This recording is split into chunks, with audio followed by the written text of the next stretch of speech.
Looksmaxxing is defined as optimization of one's physical appearance to maximize attractiveness. This term originated from online incel forums that created the black pill, an ideology that believes facial attractiveness determines future success. Recently, there has been a rise in Looksmaxxing creators that are willing to do whatever it takes to become gigachad. Pharmacology, facial implants, bone smashing, limb lengthening surgeries, blood transfusions, and use of PEDs are just the tip of the iceberg. Some people are going to say that these are just insecure men addicted to copium, but upon further examination, we can see why Looksmaxxers are dedicated to optimizing their physical attractiveness. A hyper-competitive dating market, the attention economy, and a rigorous job market all favor people with attractive facial features. Statistically, people who are deemed attractive earn 12 to 15% more money than their counterparts. Social media algorithms reward attractive people much higher on average. Job promotions are favored towards GigaChad and Stacy. For the average person, being average isn't gonna cut it. Your appearance isn't just how you look, it's become currency. Looksmaxxing isn't a trend, it's a logical response to the world we live in. A world where the most optimized version of you gets the most opportunities. Looksmaxxing isn't about insecurity, it's about getting an edge on the competition. Looksmaxxers have figured out ways to become the best version of themselves through use of modern pharmacology, science-based research, and human experimentation. Clavicular is a TikTok influencer who rose to fame by documenting his Looksmaxxing journey on social media. At just the age of 14, he started injecting testosterone to take full advantage of puberty. By age 16, Clavicular began researching growth hormones such as DHT, an androgenic hormone that is responsible for helping the body properly mature during puberty. By adding external compounds such as test and DHT, he supermaxed his puberty phase, which in turn gave him better facial features. Not only that, he was able to build a lean muscular physique within a short time frame. Clavicular justified his actions by claiming he values results over hard work. I have always had the mentality that if something is going to get you to your goals quicker, then why not go for it, right? Why would I work out as a natural, take years to make the progress that I can make in months?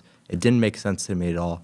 I was never worried about side effects. I was just worried about progressing. I think everyone should be on testosterone. There's no reason that in 2025, with all the endocrine disruptors out there that you're hearing about, that you should be on the endocrine system. It's just outrageous to me. Why? Talking about how you have to do a list that's 20 pages long of things to avoid to maintain optimal testosterone levels, and I'm just sitting there thinking, why? Wouldn't it be a lot easier to just inject it exogenously and not have to worry about all these potential detriments to your life? It just doesn't make sense at all. Clavicular is trying to take things to the next level, even if it means becoming a walking science experiment. He's taking prescribed amphetamines to suppress appetite, bone smashing his jaw to get a chiseled jawline, and wearing makeup to cover his eye bags. Clavicular is going so far as to schedule a double jaw surgery, which involves installing titanium implants in his face. People are saying holy insecurity, he doesn't need to get a double jaw implant, he looks fine.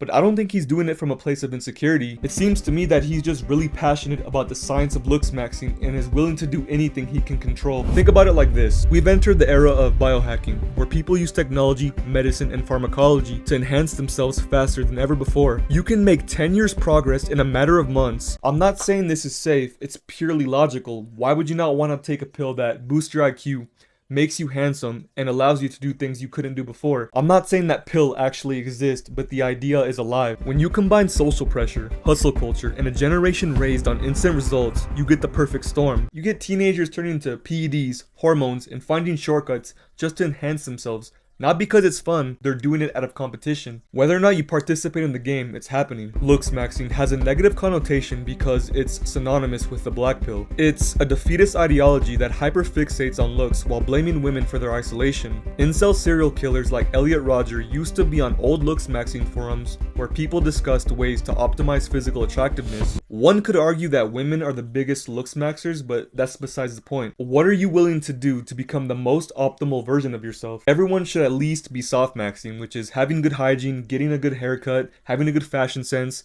working out, staying lean.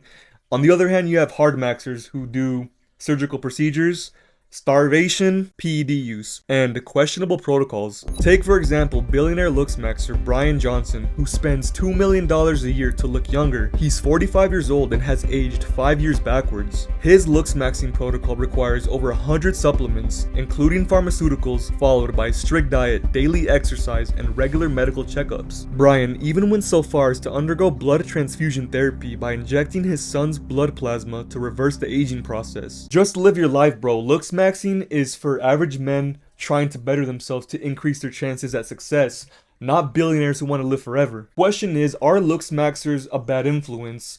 The answer is, it depends. Some Looksmaxxers argue this lifestyle will lead to career success and allow for better dating options. This message resonates with young men who want to better themselves. The problem is, how far are they willing to go? Physical exercise and having good hygiene is optimal for everyone. But taking unholy amounts of PEDs, undergoing dangerous procedures, and becoming obsessed with one's looks could be a problem. Many people will take clavicular's advice without doing proper research, or have the willpower to control themselves. Look at the countless horror stories of teenagers ruining their lives after taking high doses of steroids, or the numerous botched surgeries leaving people worse off than before. Body dysmorphia has been exacerbated by the Looksmaxxing community because looking good isn't good enough.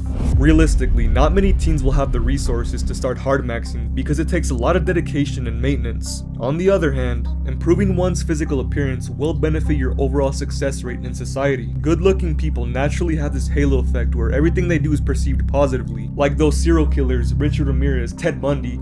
They have fan mail, they have groupies, they have these huge amounts of fans that worship them because they're handsome, even though they committed horrendous acts against people. Or the handsome guy who doesn't speak much is perceived as reserved, while the ugly dude is perceived as a creep. That being said, the Looksmaxxing community is a very niche part of the internet, but it's becoming more mainstream as each day goes by. Some call it coping, while others call it human optimization. I mean, who doesn't want to become the best version of themselves? Why would you not do everything in your power to increase your chances of success? Looksmaxxing is a symptom of the society we live in. A globalized economy where attention is the most precious currency. I believe Looksmaxxing will benefit you if you do it right and don't hardmax. It's like, there's a fine line between self-improvement and self-destruction. Don't become obsessed with your physical appearance to the point where it ruins your life, because everything in this world is temporary and doesn't matter. What do you think Looksmaxxing is about? Insecurity or human optimization? Let me know down below. Leave a like, subscribe, or don't. I don't care. Just watch this video and share it with a friend. Hey. Wow, I'm ugly.